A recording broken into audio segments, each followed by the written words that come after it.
I'm sorry, I did a job of Grady. All right. Okay. Good morning, everyone. At this time, I'd like to call to order the Franklin County Board of Commissioners General Session. Today is September 28th, 2021. Let's begin with the Pledge of Allegiance led by Commissioner Crawley. Pledge allegiance To the flag of the United States of America, and to the republic for which it stands, one nation under God, indivisible, with liberty and justice for all. All right, as a reminder, this is a public meeting and is being recorded. For those calling in, please ensure that you've muted your phone line by pressing *6. Thank you. We appreciate your cooperation.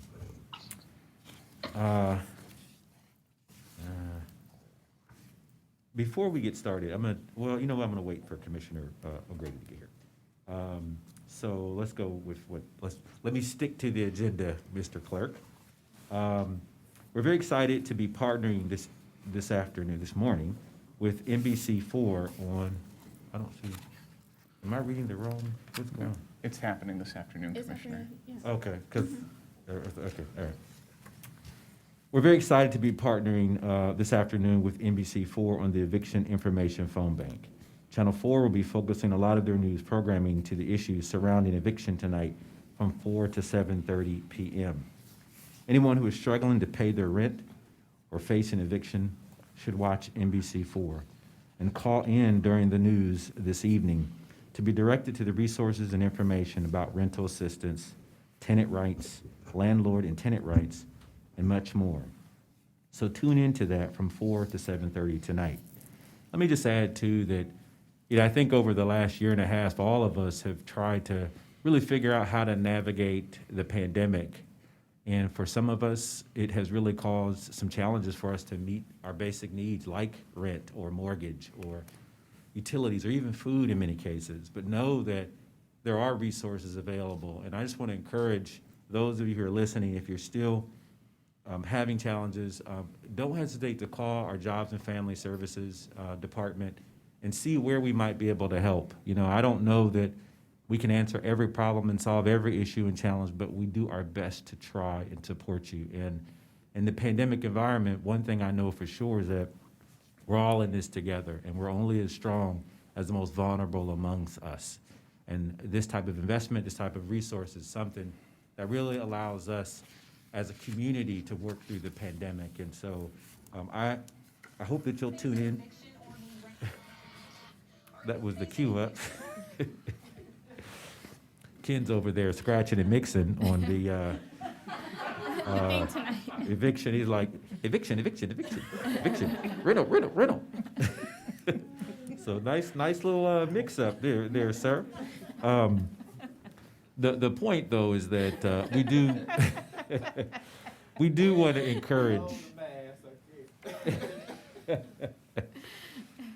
We do want to encourage all of our families that are trying to figure out a way and trying to figure out the resources that they need to give us a call and let us try to do our best to either provide you with those resources or guide you in the right direction. We are all in this together. We're almost there and through the pandemic. And so hopefully tonight you can get some of the answers that you need. Or it might be answers that a neighbor or a friend or a family member needs. And so we certainly want to encourage you to join us on NBC4 tonight. With that, is there a motion to approve the minutes for the September 21st, 2021 general session and the September 23rd, 2021 briefing session? So moved. Second. Moved and seconded, voting Commissioner Crawley, Yes. Commissioner O'Grady, Yes. Commissioner Boyce. Yes. Thank you. The minutes have been approved. Our first is domestic relations. Resolution number 74421, resolution authorizing a contract for attendance services with Gahanna Jefferson Public Schools in the amount of $22,832. Good morning, Commissioners. Barb Reeves, Deputy Director. This resolution is requesting the approval of a contract with Gahanna Jefferson Schools for truancy intervention. The school district will reimburse the court 50% for the salary cost of one truancy officer. In the school year, 204 youth and families were referred to the program, with only 7 youth requiring formal court intervention. Pending any questions, the court requests the approval of this resolution. Are there any questions? Seeing none, I move for the approval of Resolution 74421. Second. Moved and seconded, voting Commissioner Crawley, Yes. Commissioner O'Grady, Yes. Commissioner Boyce. Yes. Resolution number 74421 has been adopted. Resolution number 74521, resolution authorizing a non-general fund supplemental appropriation to support the provision of meals at the Juvenile Intervention Center. Due to the increase in the number of meals served to the youth at the Juvenile Intervention Center, this resolution is requesting a supplemental appropriation in the amount of $45,000 for the Special Foods Fund. The court receives revenue from the Ohio Department of Education for the National School Breakfast and Lunch Program, which are utilized for the food service operations in the Juvenile Intervention Center. Pending any questions, the court requests the approval of this resolution. Any questions? Hearing none, I move for the approval of Resolution 74521. Second. Moved and seconded, voting Commissioner Crawley, Yes. Commissioner O'Grady, Yes. Commissioner Boyce. Yes. Resolution number 74521 has been adopted. Thank you. Great, thank you. Next is our drainage engineer. Resolution number 74621, resolution approving a ditch maintenance petition for Morrison Farms East, Section 5, Jefferson Township, Franklin County, Ohio. Good morning, Commissioners. My name is Cornell Robertson, Franklin County Engineer. Commissioners, this resolution for the Drainage Engineer's Office is a subdivision in the northeast part of the county in Jefferson Township, south of Havens Corners Road, east of Wagner Road, and is known as Morrison Farms East, Section 5. This subdivision covers 16 acres and has 33 lots. This resolution establishes a ditch maintenance petition for drainage infrastructure built as part of the subdivision and for its maintenance into the future. It is important that such ditch maintenance petitions are established for new subdivisions before lots are sold, so we typically set these up at the time of subdivision final plat approval. We inadvertently thought the storm sewer infrastructure for this section, Section 5, had been accounted for in a ditch maintenance petition for an earlier section of the subdivision. However, that was not the case. With our system of checks and balances, we determined this was not done, is being taken care of now before any lots have been sold. Happy to answer any questions you may have. Any questions? Hearing none, I move for the approval of Resolution 74621. Second. Moved and seconded, voting Commissioner Crawley, Yes. Commissioner O'Grady, Yes. Commissioner Boyce. Yes. Resolution number 74621 has been adopted.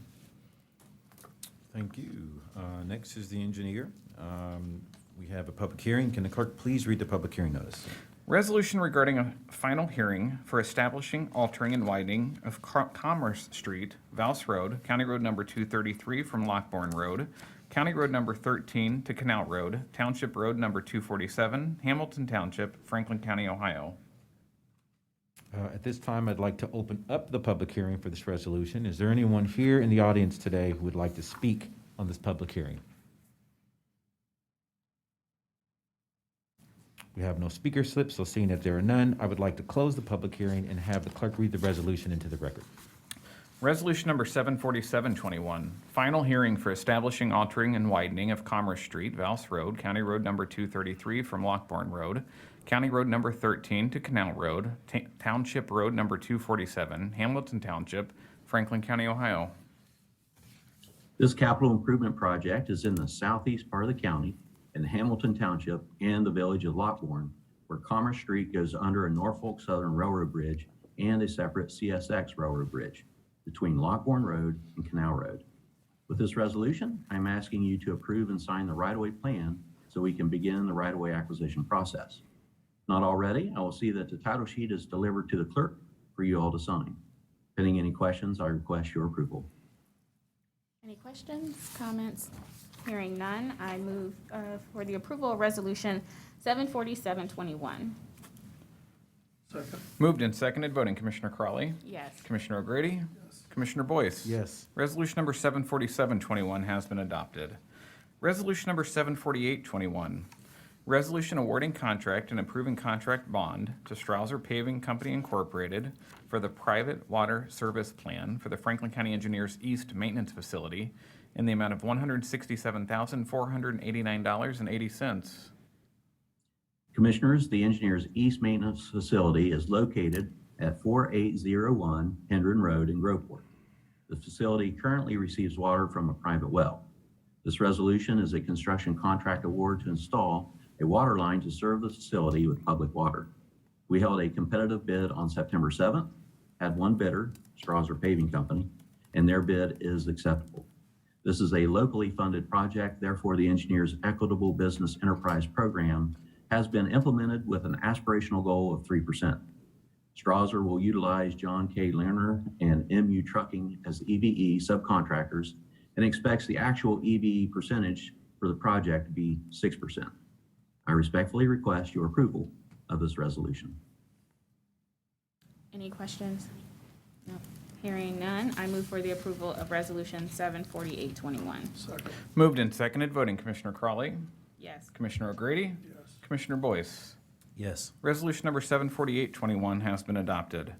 Resolution number 74921, resolution authorizing a contract with Kindler and Associates to provide consulting services in the amount of $18,458.50. This resolution is a professional services contract with Kindler and Associates to provide pavement management inspection services for unincorporated county and township roadways throughout Franklin County. Happy to answer any questions you may have. Any questions?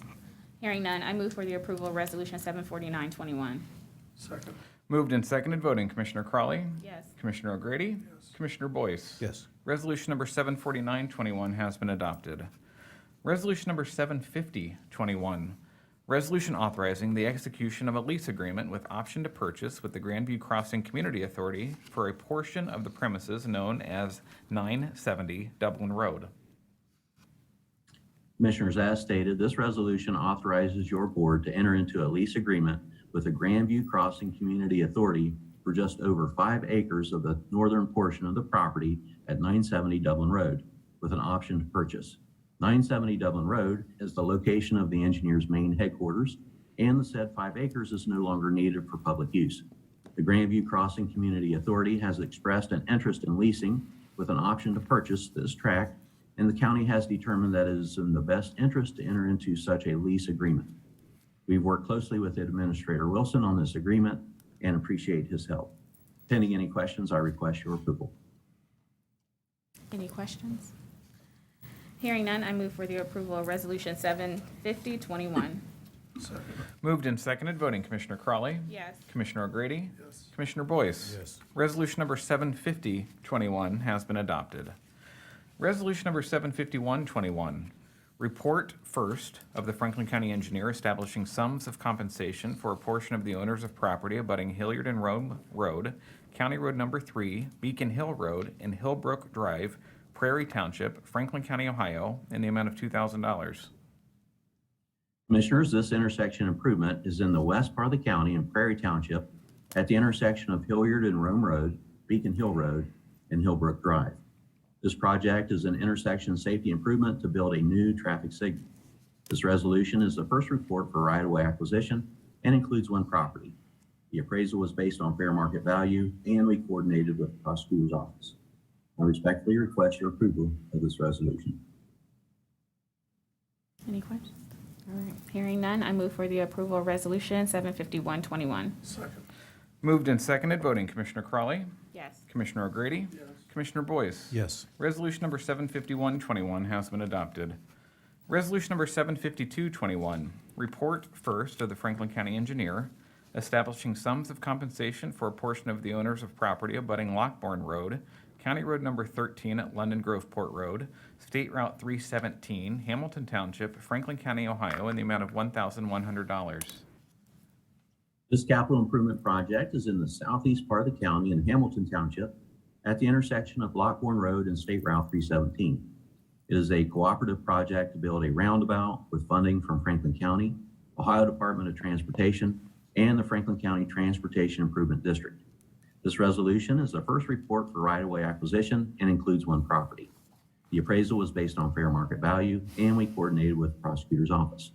Happy to answer any questions you may have. If there are no questions, I move for the approval of Resolution 75221.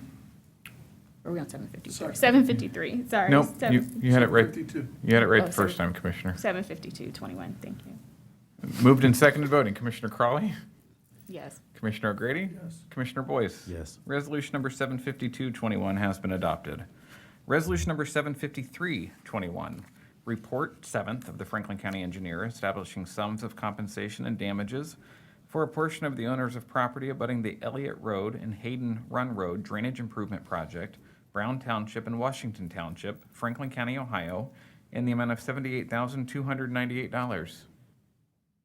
This drainage improvement is in the northwest part of the county in Brown Township and Washington Township, along Elliott Road and along Hayden Run Road.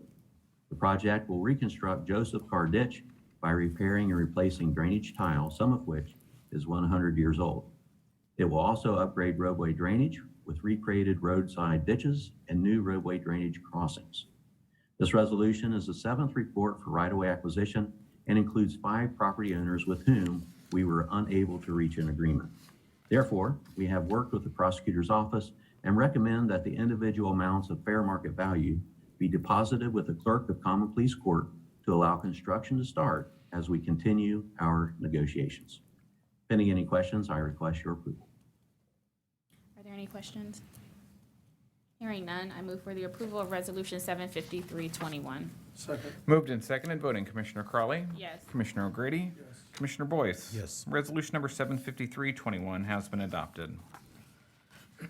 Excuse me. Resolution number 75421, Report 12th of the Franklin County Engineer establishing sums of compensation for a portion of the owners of property abutting the Morris Road at Babbitt Road Improvement Project, Plain Township and Jefferson Township, Franklin County, Ohio, in the amount of $51,991. Commissioners, this capital improvement project is in the northeast part of the county on the line between Jefferson Township and Plain Township at the intersection of Morris Road and Babbitt Road, where we plan to build a single-lane modern roundabout in 2022, utilizing ODOT safety funds and funds from Ohio Public Works Commission. This resolution is the 12th report for right-of-way acquisition and includes properties. The appraisals were based on fair market value, and we coordinated with the prosecutor's office. I respectfully request your approval of this resolution. Any comments or questions? Hearing none, I move for the approval of Resolution 75421. Second. Moved and seconded voting. Commissioner Crawley, Yes. Commissioner O'Grady, Commissioner Boyce. Yes. Resolution number 75421 has been adopted. Resolution number 75521, approval of the courtyards on Riverside subdivision replat, Prairie Township, Franklin County, Ohio. This resolution is for the subdivision known as the Courtyards on Riverside. Subdivision is in the northwest part of the county in Perry Township, east of Riverside Drive, between Bethel Road and State Route 161. The replat will dedicate right-of-way and replat lots 60 through 67 and reserves A, B, F, and G within the subdivision to accommodate a future Phase 2 development. With this resolution, I'm asking you to approve and sign the replat Mylar. If not already, I will see that the plat is delivered to the clerk for you all to sign. Happy to answer any questions you may have. No questions? I move for the approval of Resolution 75521. Second. Moved and seconded voting. Commissioner Crawley, Yes. Commissioner O'Grady, Yes. Commissioner Boyce. Yes. Resolution number 75521 has been adopted. Thank you all very much. Have a great day. Keep building You those too. roundabouts. I'd like to implement a rule for the number of resolutions one entity can have. You know, Brittany, I hope you're paying attention to this, because that was just too many. I'm just kidding, I'm kidding. That's Next what I call an prosecutor. engineer's dozen. Keep on building those roundabouts. Good response, good response. You're quick on your feet Quick there, on your sir. toes, yeah. Yeah, that was impressive. Thank you for your patience. No, Have a no, great no day. worries. I'm joking. I'm totally kidding. Next is our prosecuting attorney.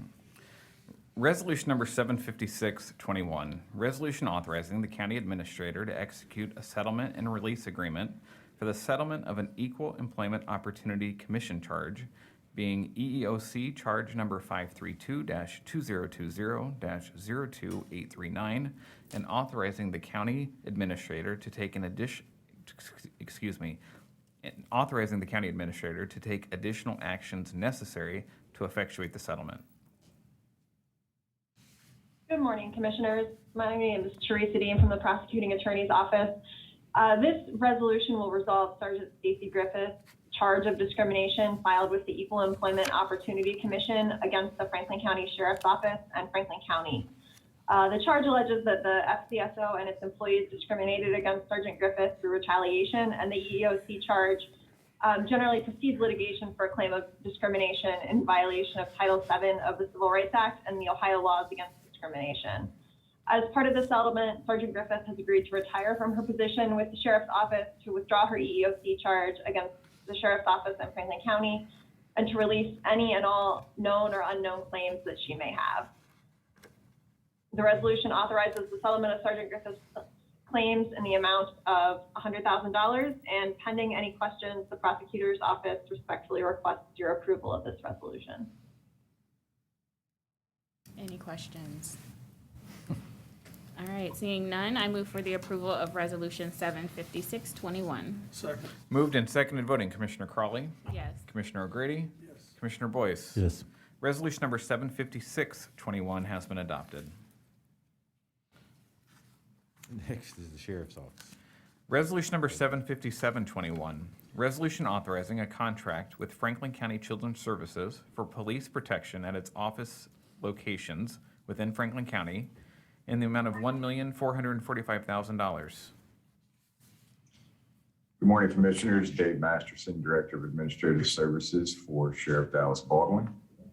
This resolution provides a one-year contract with Children's Services from August 1st through July 31st of 2022. It will provide the services of 9 deputy sheriffs at the 3 office locations within Franklin County for Children's Services. This is a long-standing agreement. And pending any questions, I ask approval of this resolution. Any questions? Hearing none, I move for the approval of Resolution 75721. Second. Moved and seconded voting, Commissioner Crawley, Yes. Commissioner O'Grady, Yes. Commissioner Boyce. Yes. Resolution number 75721 has been adopted. Resolution number 75821, resolution authorizing the acceptance of an Ohio Attorney General Law Enforcement Diversion Program grant for the Franklin County Heroin Overdose Prevention and Education HOPE Task Force. Yes, Commissioners, this resolution will accept a grant from the Ohio Attorney General's Office to continue our work with the HOPE Task Force. It's a $55,000 grant that will run through the summer of next year. And if any questions, I ask approval of this resolution. Are there any questions? No. Hearing none, I move for the approval of Resolution 75821. Second. Moved and seconded voting, Commissioner Crawley, Yes. Commissioner O'Grady, Yes. Commissioner Boyce. Yes. Resolution number 75821 has been adopted. Thank you. Next is Economic Development and Planning. Resolution number 75921, resolution authorizing a grant agreement with the Columbus State Community College to provide rental and utility assistance to students in Franklin County in the amount of $972,064. Good morning, Commissioners. My name is Jenny Snap, Assistant Director at Franklin County Economic Development and Planning. The county, through the U.S. Treasury Emergency Rental Assistance Program, desires to provide funding to various programs to both reduce eviction frequency and provide meaningful assistance to families and individuals. Columbus State Community College desires to support the county's goals by providing rental and utility assistance to approximately 750 students in need of funding during the ongoing COVID-19 pandemic. According to Columbus State Community College, almost half of community college students are housing insecure and 13% are homeless. Housing instability is a fundamental barrier to completing a degree or a skills program. A 2018 survey from Columbus State, which was pre-COVID, revealed that there was a need for supportive services to balance academic and personal stresses. 60% of students stated in that survey that they were housing insecure in the previous 30 days, and 14% stated that they had been homeless in the last year. Only 6% had received housing benefits. The Columbus State Community College is positioned as the front door for underserved neighborhoods. They serve around 44,000 students a year of all backgrounds, experiences, and nationalities. They have situated themselves as more than an educational partner, but also as a collaborative support system, which includes local community partners called C-State Cares. C-State Cares provides numerous wraparound services at Columbus State. This contract is funded by the U.S. Treasury Emergency Rental Assistance Program in the amount of $972,064. We have a few guests here today from Columbus State Community College: Ellie Raffa, Development Supervisor in the Grants Office; Lisa Phillips, Student Financial Stability Administrator in the Student Advocacy Center; and Cassie Bird, Program Management Manager with the Success Bridge Program. I'm going to go ahead and see if one of them wants to provide a few comments for you.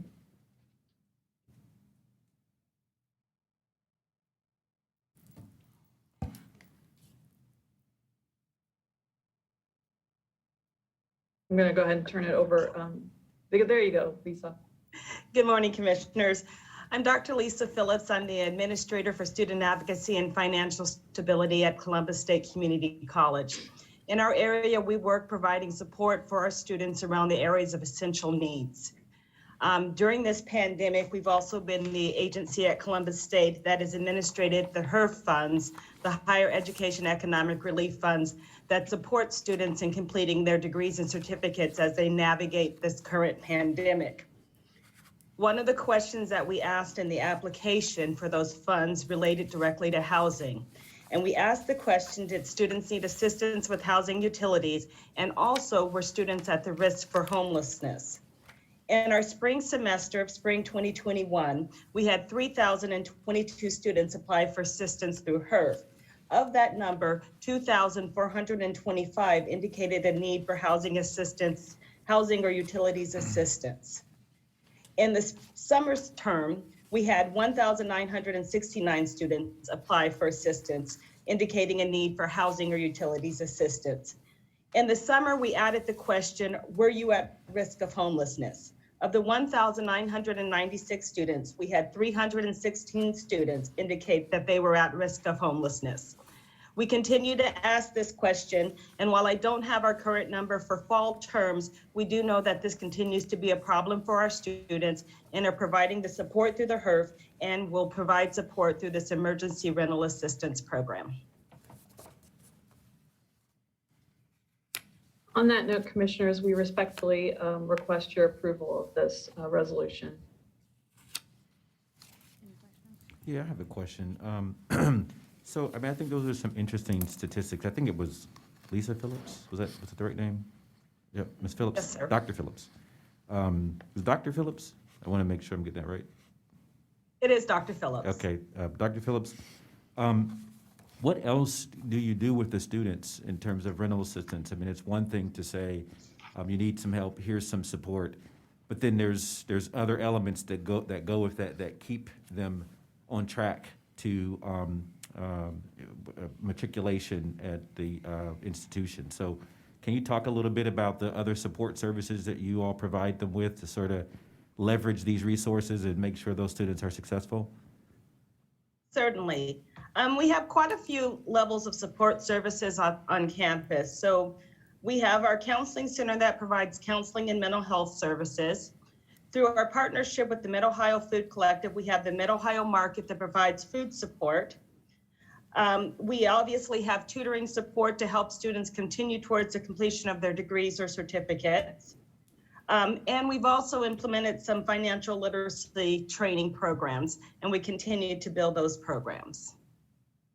That's outstanding, and I really like that. You know, when you think of the type of students and the range of students that attend Columbus State, those kind of resources can be the difference between stabilization and continuing their trajectory in education and life and not. And so, so I'm really grateful, particularly the mental health resources that you have committed. So thank you so much. Great work, and we're very glad to be partners with you.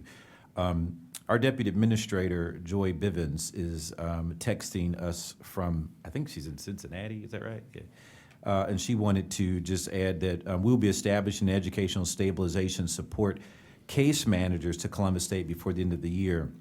And she says they essentially will do the same thing as those specialists only on college campuses for vulnerable students. And you know why I wanted to zero in on that. Normally I wouldn't have read a text like that, but why I want to zero in on that because I like it when we can show how our collaboration and what I want to say the uniqueness of peeling back the layers and really getting involved each student, each family in different ways. And that's really our motto for the county. So this is a really good example of providing the safety net that young people, and at Columbus State it's all, you know, so that everyone needs no matter what walk of life you come from. So very grateful to be partners and excited for this resolution.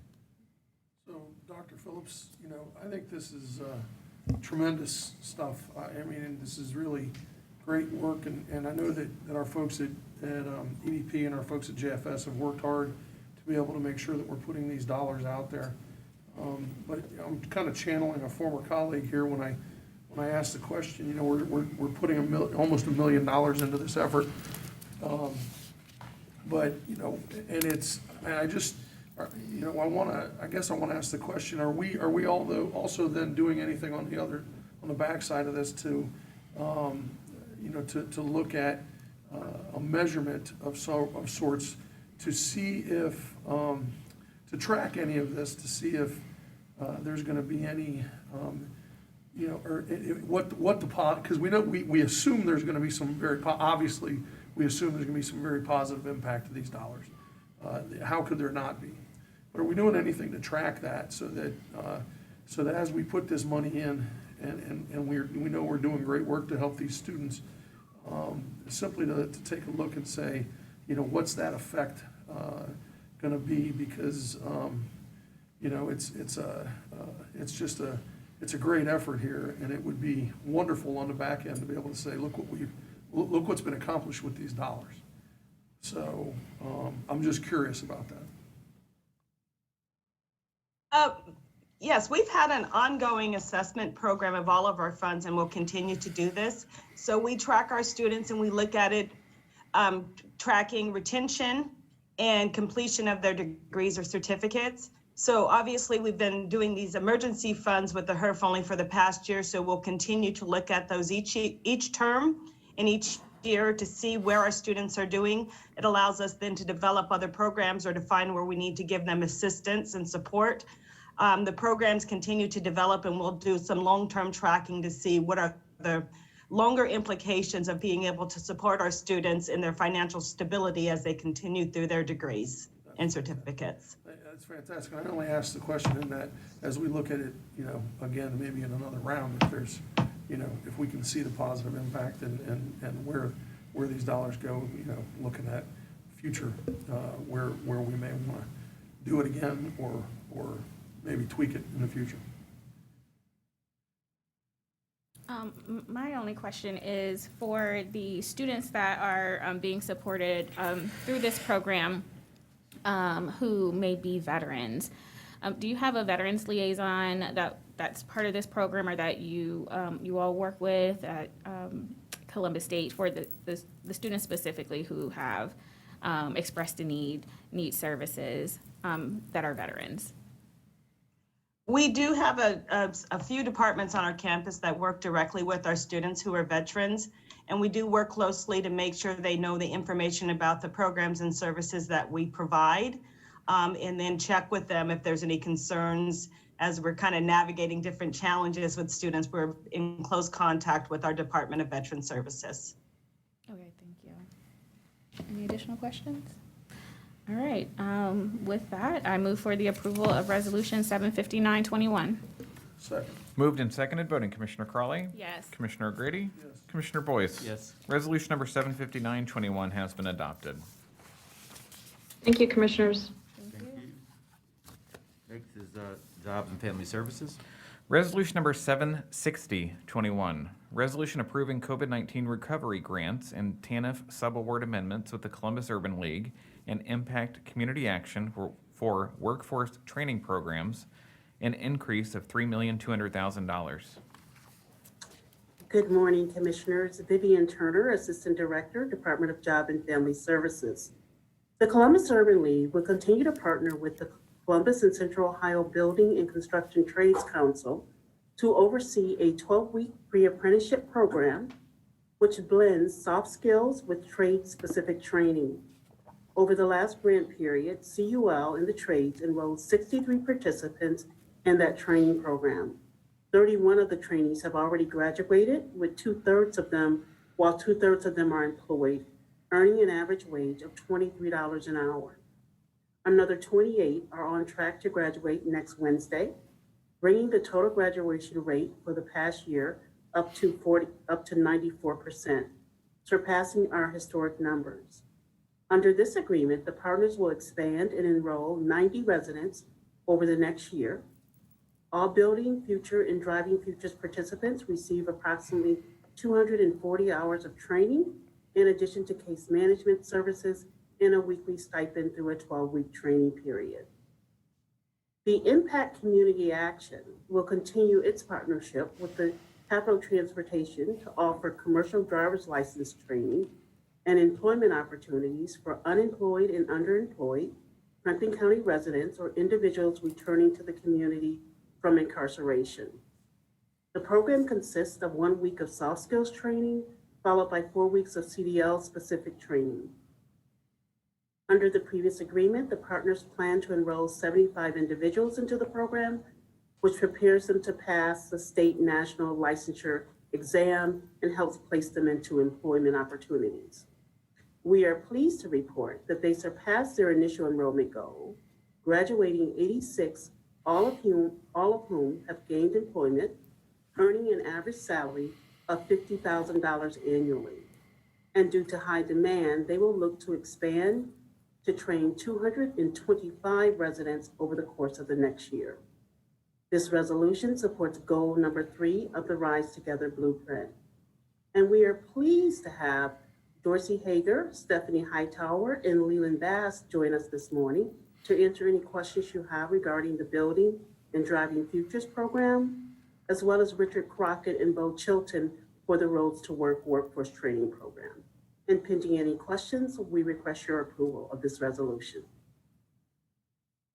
You brought everybody to everybody to represent here. I got a question. Are they all? You can put them on the screen because it's for them. You can go to our guest. I'm going to say welcome to Yes, all.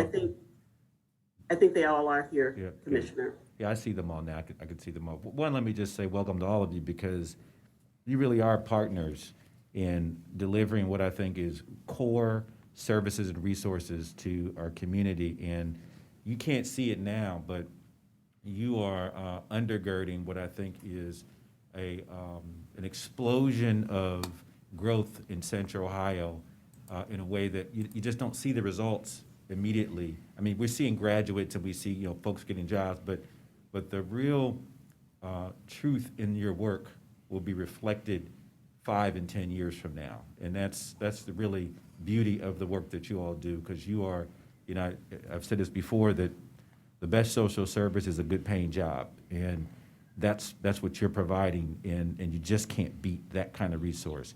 But let me pose a question to many of you. I know Building Futures is a great program, and I'm sure Commissioner O'Grady would agree with me. We've both been very intimately engaged with it over the years, Building Futures, Driving Futures, and so forth. But I'm curious as to what your waiting list is like. If you've got, are we just barely putting the classes together, or do you have people that are really trying to get into the programs? can you accommodate more? Can we be more aggressive with the work? Can we invest more? And quite frankly, you know, as we're dealing with sort of pandemic issues, now is the time for us to get really strategic and tactical about how to use those resources so that as we come out of the pandemic, our families and those who are most vulnerable amongst us are stronger, not weaker. And so let me start with Ms. Hightower, the Urban League, and then maybe I'd like to hear from Bo and certainly Mr. Crockett. Good morning, Commissioners Boyce, Commissioner O'Grady, and Commissioner Qualley, and Administrator Wilson. You know, your question is so timely because what you need to know is what you all have created and committed to is true economic empowerment and wealth building. As Ms. Turner pointed out, the average jobs are $50,000. That's for us right now. And so we are moving people into the middle class. And everyone knows about these programs and they want to be engaged. And so right now, Leland and I talked last night, we have about 850 people on a waiting list that want to get into these programs. Leland, can you break that down for the commissioners, please? Yes, and good morning, Commissioners, Administrator Wilson, and all involved. We have roughly 600 individuals on the waiting list for Building Futures. Those are individuals that have already completed applications. That does not count the inquiries we get. I would say we get about, for Building Futures, between 8 and 10 applications a day for that program, and then multiple inquiries where people asking about when the next program is going to start. For Driving Futures, our waiting list is right at around 250. We are actually recruiting, or not recruiting, we're interviewing for a class to start now. We'll have 8 individuals in that class. We're actually interviewing 80 people that we have scheduled just for those eight openings that we'll have for the next class. So there's definitely a need for the programs. We can see the community is very anxious to try to get involved with these opportunities, and we're trying our best to accommodate that within reason with our partners in the construction industry, seeing what their workflow is going to look like. But I know for certain, in talking to our partners over at the Teamsters, that there'll be a great need for drivers in CDL, and there'll be an increased need for individuals that go through Building Futures, which is why we upped our numbers for this year, and we were excited about that. That's helpful. I mean, and that's something that we need to talk about. You know, we need to, Administrator Wilson, we need to look closer. You've got nearly 1,000 people on a waiting list. I mean, is there a way for us to take on more? Is there a way for us to invest more resources? And so that's something that's certainly worth conversation, particularly with our ARP fund. So I just throw that out there. I don't know, Bo, Richard, what's your waiting list like for the respective programs? Commissioner Boyce, this is Richard Crockett, and I want to first of all thank the commissioners, certainly Administrator Wilson, Deputy Administrator Ms. Bivens, for all of the support that they provided to the Roads to Work program and the partnership between Impact Community Action Agency, the commissioners, and the Franklin County Job and Family Services, as well as Capital Transportation Academy.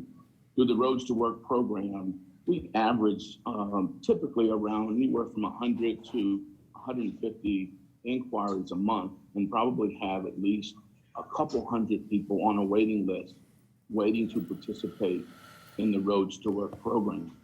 One of the wonderful things about it is that we initially signed up for the current fiscal year for approximately 75 individuals. And to your point, with respect to demand for jobs and economic empowerment, as Mrs. Hightower mentioned, these individuals are able to take advantage of a program that moves many of these individuals from underserved to the middle class in about 5 weeks of training.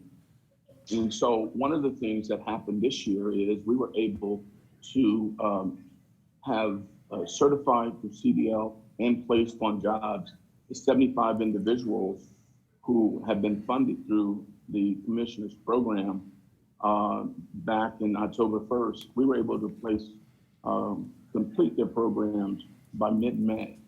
And so fortunately, Deputy Administrator Wilson and Ms. Bivens, as well as Job and Family Services, committed an additional funds for an additional 75 individuals. And those individuals will have completed the program by the end of this fiscal year, which is in a few days. And so of those individuals, that 150 individuals that have been trained over the course of this fiscal year, approximately 80% of those individuals have been placed on jobs. And then those individuals who are pending, generally, it's a lagging indicator. They typically are placed on a job with average wages of $60,000 to $65,000 to start, and generally within 30 to 60 days of their graduation. There's a huge demand for CDL.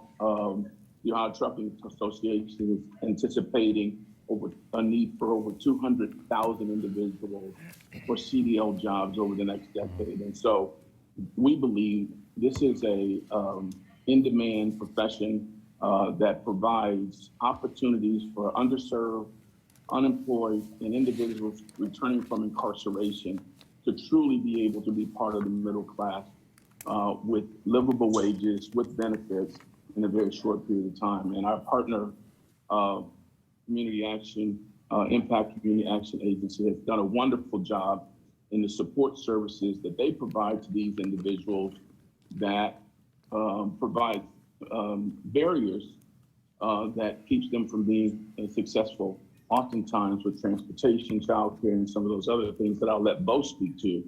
But certainly those wraparound services have been tremendously helpful to getting these individuals ready for employment opportunities. And so many of them have gone through the program and then become employed and truly have an opportunity to transform their lives in a very short period of time. And it's the partnership between Franklin County Community Impact Community Action and Capital Transportation Academy for the Roads to Work program. And we appreciate all of the support that Franklin County has provided to the program. So thank you so much. Thank you. Bo, you may want to make some comment. Yeah, Commissioners Boyce, Crawley, and O'Grady, thank you for this opportunity to continue the partnership. I think Richard covered the bases very well. I'll simply say that part of the secret sauce is the comprehensive case management. When we identify employment barriers, because oftentimes if people are given the training, the opportunity, and the support with the resource we're able to provide through comprehensive case management to remove those employment barriers, that's what helps them achieve success. And so thank you again for your partnership, and we will be partnering with you this evening for the eviction prevention call phone-a-thon. So thank you again for the partnership that we share with Franklin County Board of Commissioners and Job and Family Services. President Boyd. So, just yesterday, it's good to see you guys on today, by the way. Just yesterday, the commissioners had a conversation about the return on investment that we have when we make these type of investments, the quantifiable return on the investment that we get from investments like these. And so, and certainly, it's probably easiest to see the return on the investment that we get from programs like these, Roads to Work, Driving Futures, and Building Futures. When you have programs where we're changing lives as directly as we are, but also where we have programs where we're taking individuals straight from poverty to the middle class, where we're taking individuals that are clients of ours in our Job and Family Services departments, where they're receiving benefits from our agencies, receiving benefits from other agencies that we work with, and then going right from those benefits to the middle class. There's no more tangible example of the return on the investment than there is there in these programs. And so when we see that, and we can quantify that so easily, it makes a lot of sense to me that we should be looking at ways that we can potentially up the game here and find dollars, whether, in whatever way, shape, or form that we may be able to be able to do more than we're doing now. I've been, certainly been an advocate for trying to figure out how to do more through these programs than we've been doing. I agree with my colleague, Commissioner Boyce, in that, we gotta try to figure out something to do more than we're doing now. If we've got 800 plus in building and driving futures and 200 plus in roads to work that are on waiting lists, that's a lot of folks that we need to try to figure out how to get into the pipeline as opposed to in the waiting line. Yes, Commissioner O'Grady, President Boyce, Commissioner Crawley, Kenneth Wilson, County Administrator. We certainly would like to be adding even more than the 3.2 million we're asking you all to approve to run through September 30th of next year. We continued, and with the partners on the screen there, to increase capacity to reach this 315 individuals to be served under this contract. With the building futures, one of the things my partners here have to remind me of, that as robust as our economy, there's a matter of time, and sometimes they don't want individuals to graduate and not walk immediately on a construction site because there's a seasonality effect. But the roads to work and driving futures, we are still saying, let's add more people to our cohorts because we have additional dollars available, and you can't do enough of these poverty-beaten jobs. You just don't want the frustration of someone not being able to have the placement upon graduation. But certainly, deputy administrators, both Bivens and Long, have been right there by my side when I wasn't around, saying, hey, let's add more, let's do more of this, let's do more of this. So Let's have Mr. Hager, Dorsey, can you speak to that?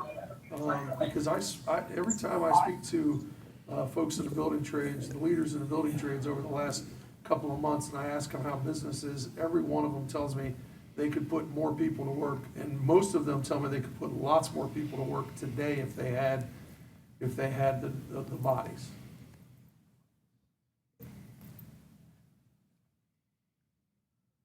There's an unmute button, Dorsey. Yeah, that's what I was wanting to touch on.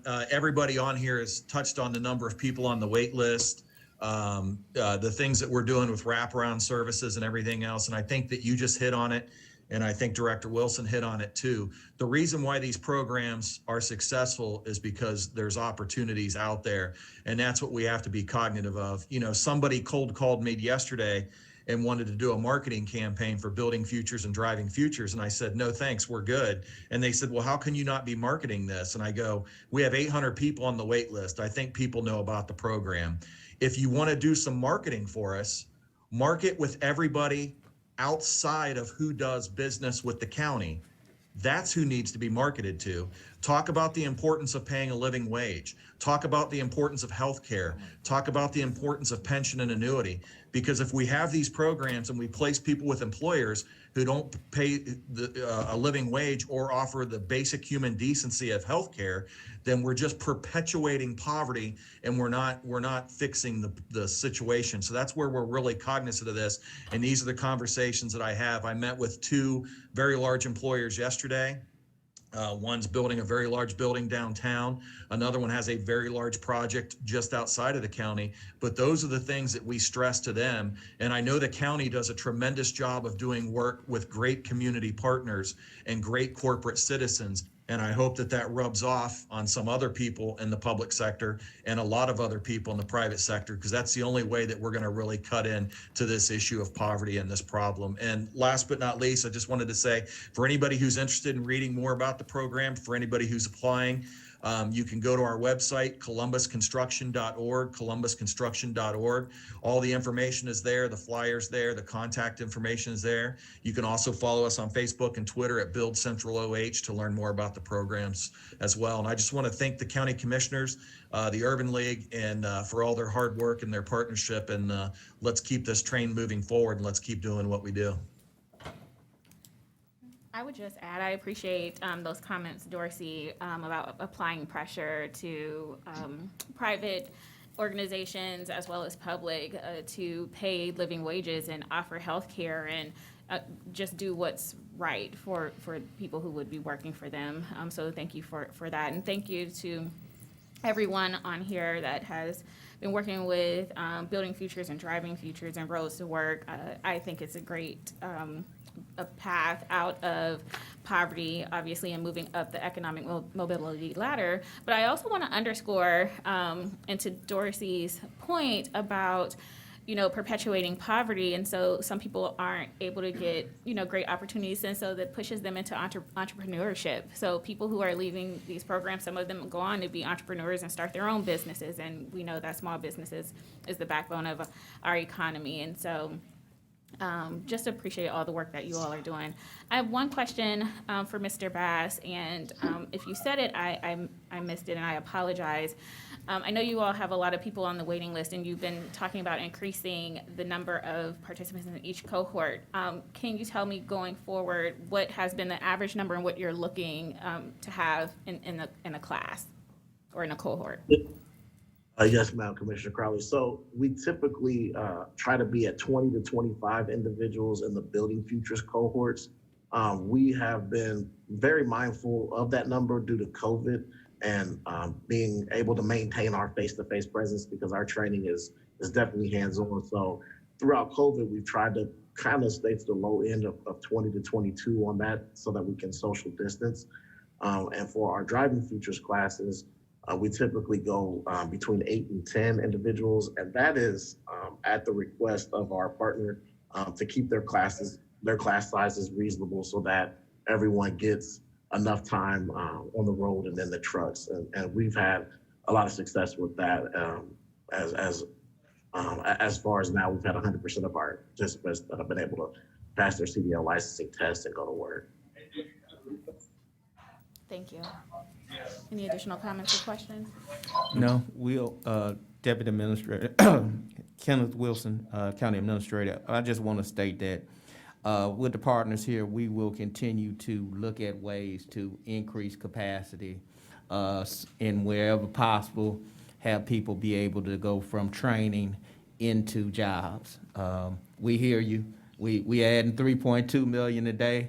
I'd like to be coming back in a few more months, adding another 3.2 million because of the impact. I mean, Assistant Director Vivian Turner, did you say 94% completion? I mean, what can you get that kind of results from when we're talking about people that actually walk through the door and complete at 94% and walk into a living wage job with benefits? I mean, that can change a generation in a family that has been cyclical, going through poverty, to have the opportunity to just change their whole quality of life for their whole entire family. That leads to higher education attainment, that leads to better health outcomes, et cetera, et cetera. I mean, that's what Rise Together is all about, the poverty blueprint, to do programs like Roads to Work, Driving Futures, and Building Futures. We just gotta see how we can build more capacity. We need a university, so to speak, if we could do it, commissioners, as far as this construction work is in the growth.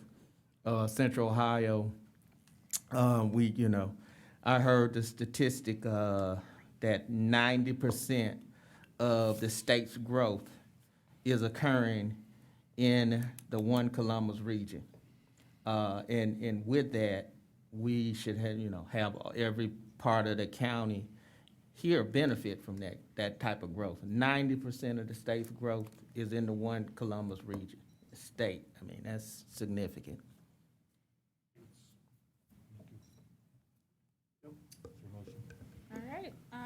With that, I move for the approval of Resolution 76021. Second. Moved and seconded, voting Commissioner Crawley. Yes. Commissioner O'Grady. Yes. Commissioner Boyce. Yes. Resolution number 76021 has been adopted. Dean, if I can ask if both Chilton or Richard could actually give out the information about how to find out more about the driving futures.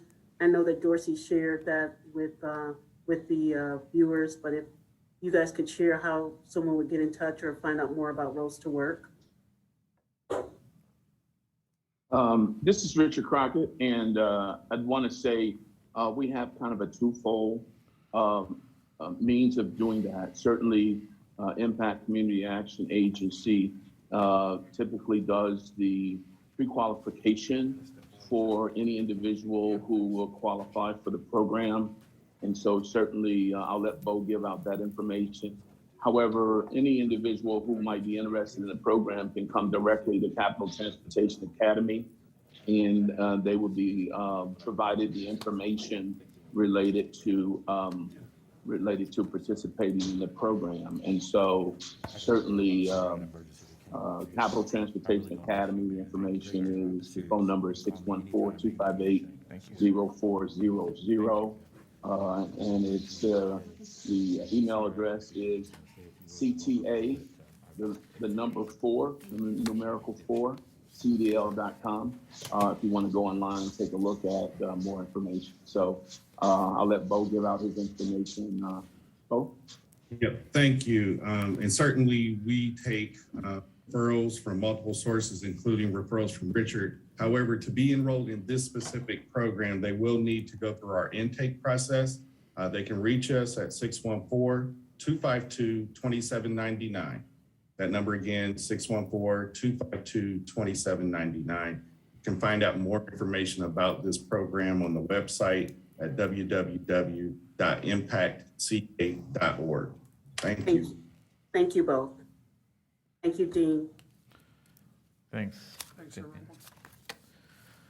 Next, resolution number 76121, resolution approving amendments to agreements with the Franklin County Office on Aging and Franklin County Probate Court for adult protective and guardianship services, an increase of $322,153.22.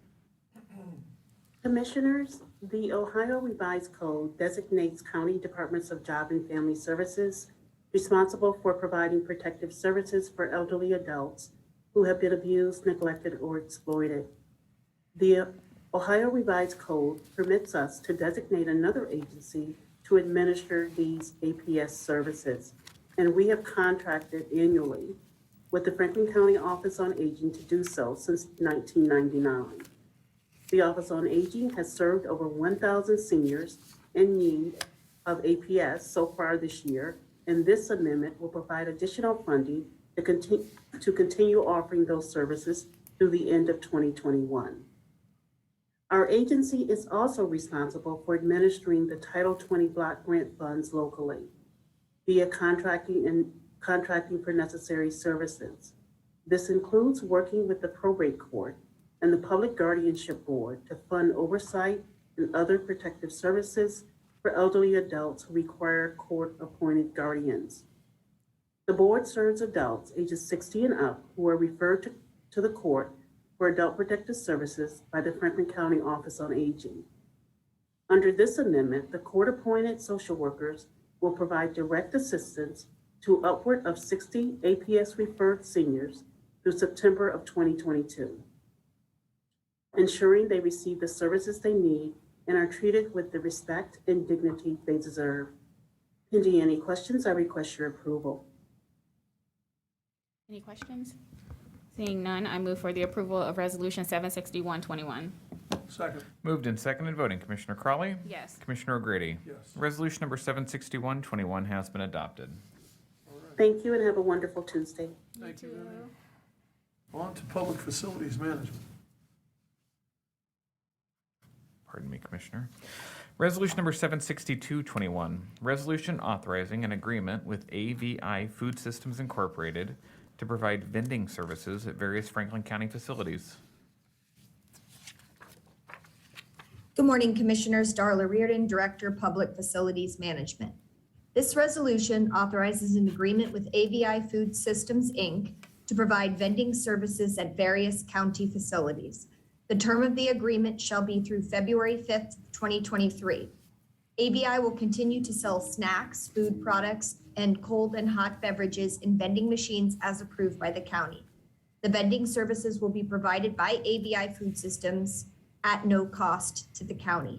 Pending any questions, we request your approval of this agreement. Any questions? Hearing none, I move for the approval of Resolution 76221. Second? Moved and seconded, voting Commissioner Crawley. Yes. Commissioner O'Grady. Yes. Resolution number 76221 has been adopted. Thank you. Thanks, Darla. Human Resources. Resolution number 76321, resolution authorizing and approving the settlement agreement and release for the purposes of settling the litigation between the Franklin County Board of Commissioners and the Fairfield County Board of Commissioners pertaining to Fairfield County's participation in and withdrawal from the Franklin County Cooperative Health Benefits Program in the amount of $7,300,000. Good morning, Commissioner. Brittany Hires with the Prosecutor's Office, presenting this resolution on behalf of the Human Resources Department. Commissioners, this resolution would approve and authorize the settlement of the lawsuit filed by the Fairfield County Board of Commissioners against the Franklin County Board of Commissioners related to Fairfield County's participation in and withdrawal from the Franklin County Cooperative Health Benefits Program. The case is currently pending in the 5th District Court of Appeals on appeal from a May 5th, 2021 decision by the Fairfield County Court of Common Pleas, which found in favor of Fairfield County on its contract-based claim for a return of reserve funds paid by Fairfield County to the cooperative while Fairfield County was a member of the cooperative. The Fairfield County Court of Common Pleas entered judgment in favor of Fairfield County in the amount of $8,575,691.65 plus costs and statutory interest. This Fairfield County actually withdrew from the cooperative at the end of 2016. So at the time of this decision from the trial court, it was determined at that point the liability would be over $10 million to satisfy this judgment. While the case was pending in the Court of Appeals, the parties engaged in mediation, during which they agreed to terms to finally settle all claims asserted in the lawsuit, conditioned upon approval by each party's Board of Commissioners. I would note at this time that Fairfield County has already approved the settlement agreement. The terms of the agreement have been memorialized in the proposed settlement agreement, and under that agreement, Franklin County would pay Fairfield County the sum of $7,300,000 for a full and final settlement and release of all claims asserted by Fairfield County in the lawsuit. Entering the settlement agreement would not constitute an admission by Franklin County of any liability for the claims asserted by Fairfield County in the lawsuit, nor is it an admission of any interpretation or construction of the intergovernmental agreement for participation in the cooperative. I would also note, Commissioners, that if you approve this settlement, the parties have agreed as a part of that to file a joint motion to vacate the trial court's decision.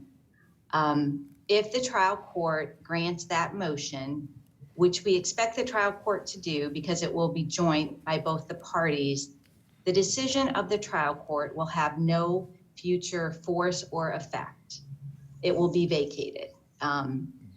This settlement agreement has been reviewed and approved by the Office of the Franklin County Prosecuting Attorney, and pending any questions, we would ask for your approval of this resolution. Thank you, Commissioners. Any questions? Hearing none, I move for the approval of Resolution 76321. Second? Moved and seconded, voting Commissioner Crawley. Yes. Commissioner O'Grady. Yes. Resolution number 76321 has been adopted. Thank you, Amy. Purchasing. Resolution number 76421, Resolution approving purchases for various Franklin County agencies in the amount of $2,909,492.08.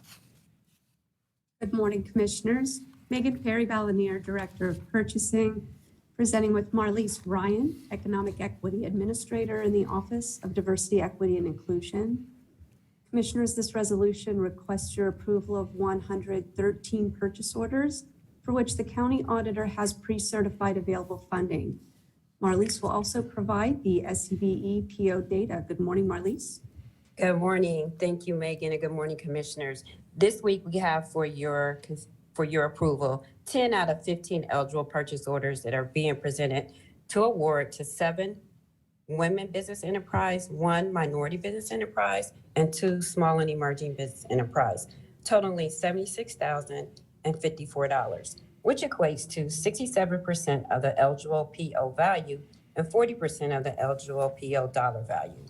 The following agencies have increased supplier diversity of goods and services within Franklin County: Public Facilities Management, Sheriff's Office, Domestic Relations and Juvenile Court, Justice Policies and Programs, and the Auditor's Office. Getting any questions, Commissioners, we respectfully request your approval of this resolution. Any questions? Hearing none, I move for the approval of Resolution 76421. Second. Moved and seconded voting. Commissioner Crawley? Yes. Commissioner O'Grady? Yes. Resolution number 76421 has been adopted. Thank you. Thank you. Have a great day. Take care. You too. Board of Commissioners. Resolution number 76521. Resolution authorizing a contract with MAPSIS Incorporated to provide support services for the Commissioner's Resolution Management System in the amount of $47,524. Good morning, Commissioners. Juan Torres, CIO for the Board of Commissioners. This resolution is a 2-year agreement with MAPSIS Inc., which is a locally owned service provider here in Columbus to provide maintenance and support for the Commissioner's Resolution Management System. The application manages the Board of Commissioners legislative process where Franklin County agencies, offices of elected officials, and courts submit resolution requests and supporting documentation for your consideration.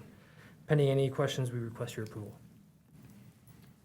Hearing no questions, I move for the approval of Resolution 76521. Second. Moved and seconded voting. Commissioner Crawley? Yes. Commissioner O'Grady? Yes. Resolution number 76521 has been adopted. Resolution number 76621. Resolution authorizing an allocation of the coronavirus local fiscal recovery fund to Franklin County Public Health for mask compliance education and communications. Good morning, Commissioners. Zach Tillerick with the Office of Management and Budget. This resolution would provide $90,000 from the Coronavirus Local Fiscal Recovery Fund that was approved through the American Rescue Plan to Franklin County Public Health for their efforts on mass communication and education. Joe Mazzola from Franklin County Public Health, I believe, is on the line and to say a few words on this resolution as well. Commissioner Mazzola. Welcome. Or not? Commissioners, it does look like the Health Commissioner has dropped off. Okay. Well, are you going to fill in then, Zach? I'll take a pass on that, but I can get any information that you would need afterwards. That would be great. Thank you. Thank you. Appreciate it.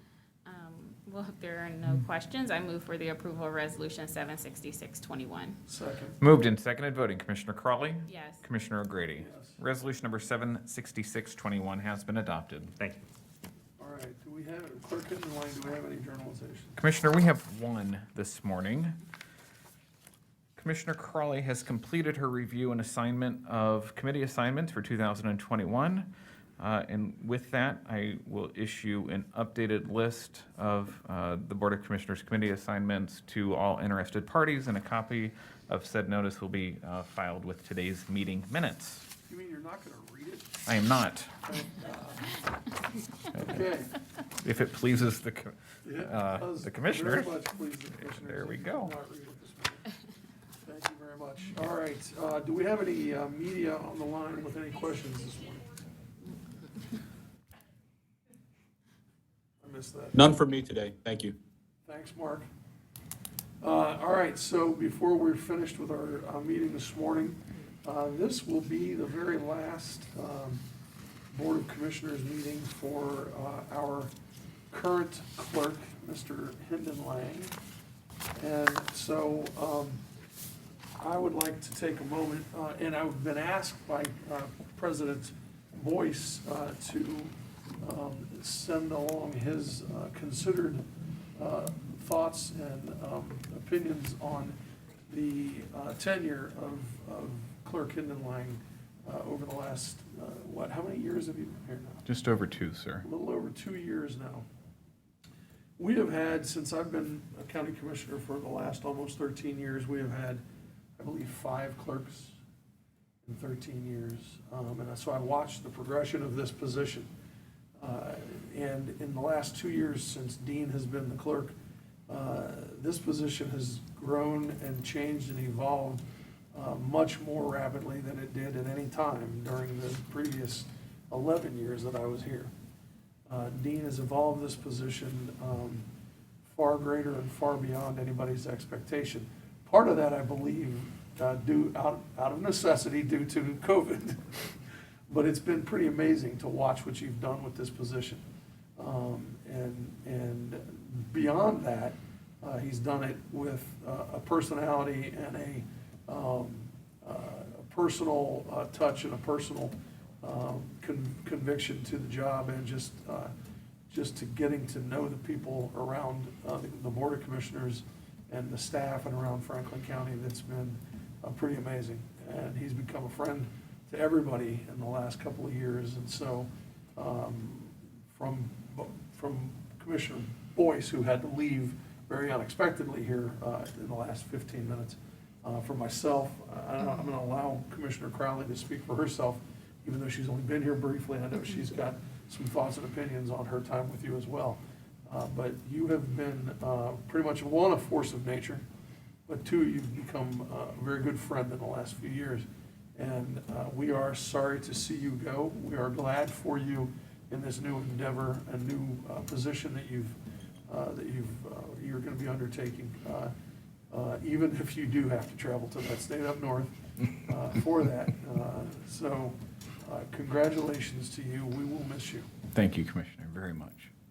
Yeah, I would just add, oh my gosh, that I am sad to see you go, but excited for your new opportunity. I've only been here almost 90 days, and you have made my time here seem like I have been here longer than that.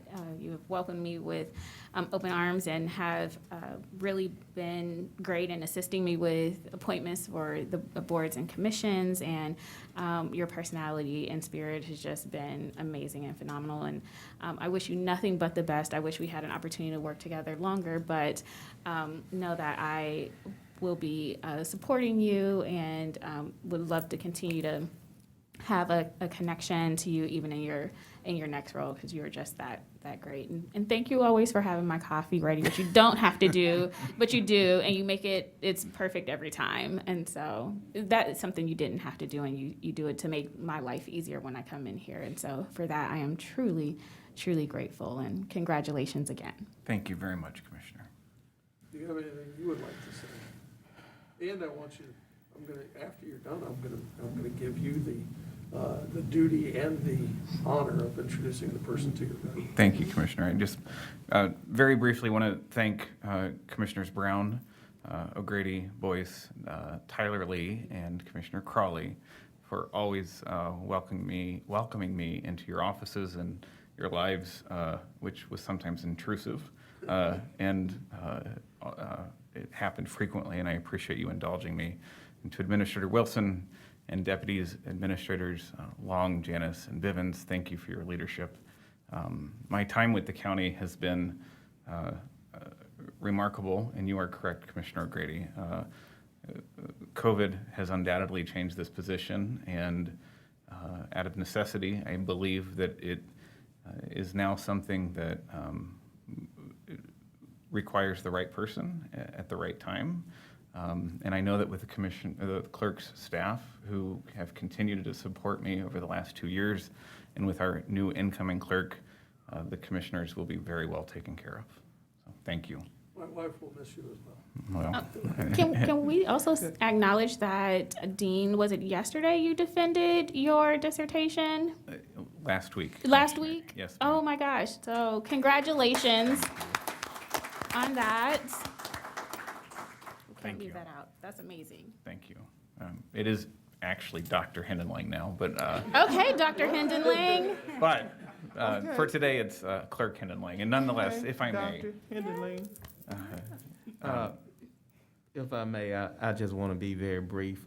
Dean, you've been extremely impactful in your role as clerk, and you've been clerk during the entire pandemic, and you don't really know life without there being a pandemic. So for that, you'll be a historical figure in Franklin County's history, because you were under different circumstances your entire tenure. I hope that's not why you're leaving. I know you were offered a great job that you said was the career opportunity that you just could not walk away from. So hopefully all that you went through just made you that much stronger as a professional. And I'm sure that it motivated you to become Dr. Hinderling, to say, I need to get to the other side. But, all seriousness, Dean, you've been very conscientious, very detailed oriented. You've tried to be a problem solver. And those are traits in a clerk that are extremely important. You've also managed to develop a strong relationship with members of county administration and each and every commissioner you've worked with, and that is extremely important. So I just want to credit you for a job well done, for your service to the residents of Franklin County, and wish you the best in your future endeavors. If you really had to go to pure Michigan, you picked the place that puts you right in the belly of the beast. Ann Arbor, Michigan, not just all of the other counties within Michigan, but you had to be in Ann Arbor, Michigan. So you're a special man. Be blessed there. Be careful there as a lifelong Buckeye. Thank you, Too sir. many Michiganders around here. Can you please introduce Brittany for us? please? Yes, Commissioner. It's my honor to those still on the Zoom call and for those in the audience today to introduce the new incoming clerk, who I will say I am absolutely confident the commissioners, county administration, and the 14 county agencies and elected officials that we serve, each of you will be in very good hands. It's my honor to introduce Clerk Brittany Razik. So, welcome. Thank you, commissioners. Thank you. Thank you. All right. Well, our meeting is adjourned. Have a good day, everyone. Thank you.